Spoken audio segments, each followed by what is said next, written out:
Alrighty, so you guys have been asking for this kind of video. Basically what we're going to do is just cover my new lathe. I call it new. It's obviously used. It actually was built in 2004, but it's new compared to what I've showed on the channel. So as most of you guys know, I started out with a Grizzly 10 to 26 benchtop lathe. I chambered, two barrels on that, and I think I made 2 nice videos of that. And then I came across this one. I got a really good deal on this one, or at least in my opinion. This is a Central Machinery 12 by 36. So again, it was built in 2004. Central Machinery is Harbor Freight's brand, but a lot of these Chinese lathes, they're very similar. This one's very similar to the Grizzly 12 by 36, and there's a couple other companies that make them that are very similar to this. Again, I picked this one up very cheap. I paid $1,000 for this, obviously with the stand and everything you see here. Well, other than indicators and stuff like that. 2 chucks, a 4-jaw chuck and a 3-jaw chuck, everything that basically originally came with this lathe. So the advantage of this one, obviously we've got a little bit easier change in threads and speeds and feeds because we don't have to do any change gears. We also have easier speed change with these levers up here. And the most obvious thing, or the reason why we really upgraded, was because this one has an I think it's just under 1.5 inch spindle bore. So I can feed barrels through a whole lot easier without being limited on barrel size. Now, I managed with the 10 by 26. It had a 1-inch bore just over that.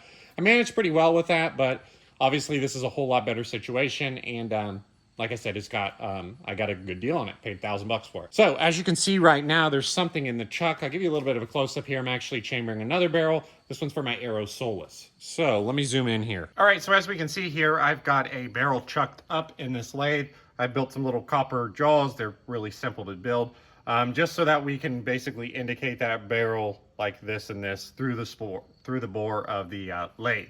Obviously, you can see I already have this thread and tenon cut and ready to go. I'm just waiting on my reamer to come in so I can ream this chamber, and then we'll be ready to load this up on the Aero Solus. Move to the outboard end.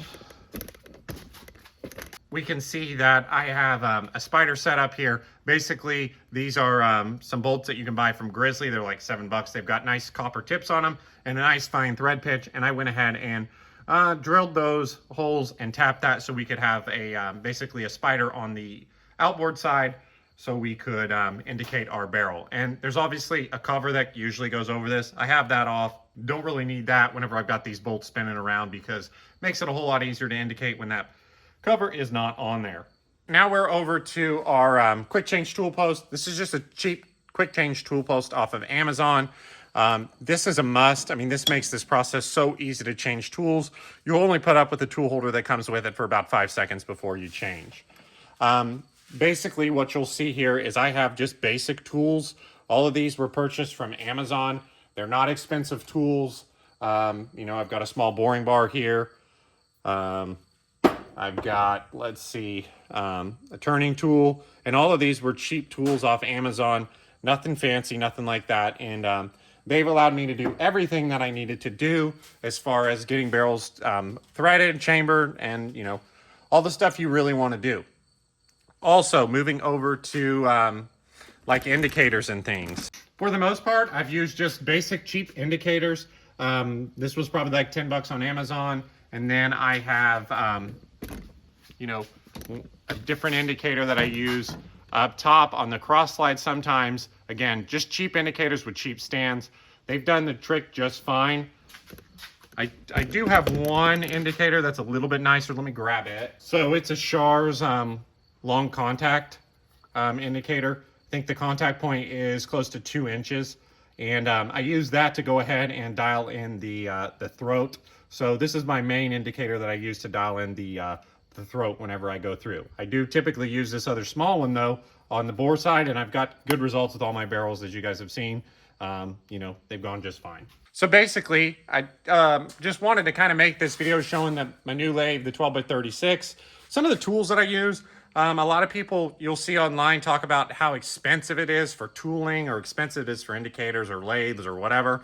And you know, it's not cheap. I probably have, you know, with tools and the lathe sitting here, maybe $1,500.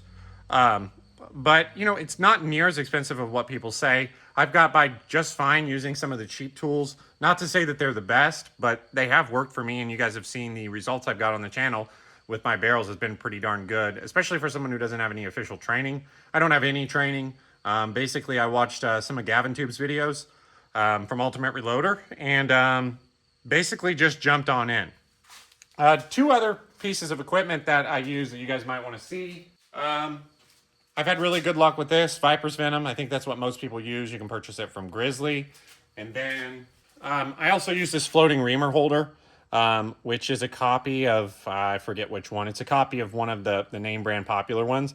But I've had really good luck with this. It was like 70 bucks on eBay as well. So, and then that's just in a, I think an MT3 head there. So, like I said, I don't have any official training. I'm not a machinist by any stretch. I just kind of taught myself how to do things here. And like I said, it's turned out okay. I think this is, what is this? Maybe my fourth or fifth barrel that I've done. So I'm starting to feel a little bit more confident with it.